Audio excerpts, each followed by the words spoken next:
បងចេញពីស្រុកព្រោះតែការងារជីវិតរងាកំព្រាឯកាបេះដូងធ្លាប់ឈឺកាត់ក្តីទុក្ខា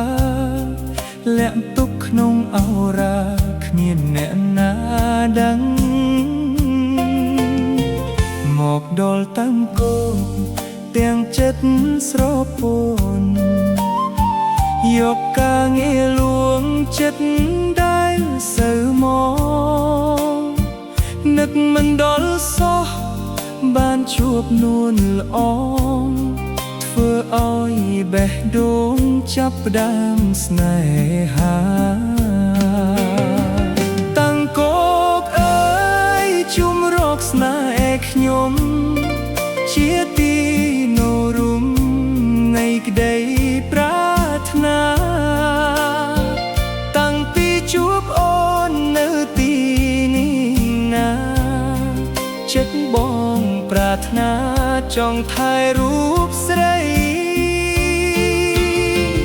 តាំងគោកអើយសូមធ្វើសាក្សី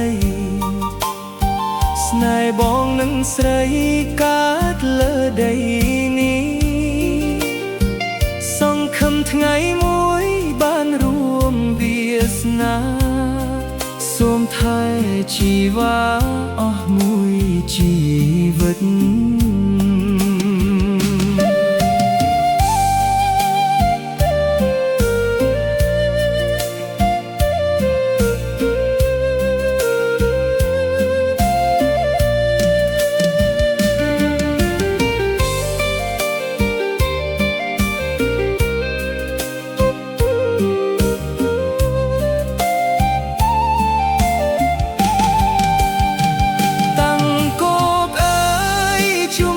ស្នេហ៍ខ្ញុំ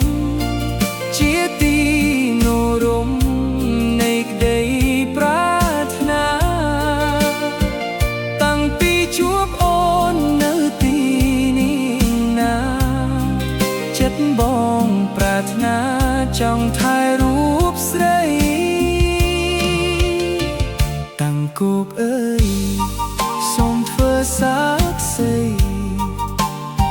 ស្នេហ៍បងនឹងស្រីកើតលើដីនេះ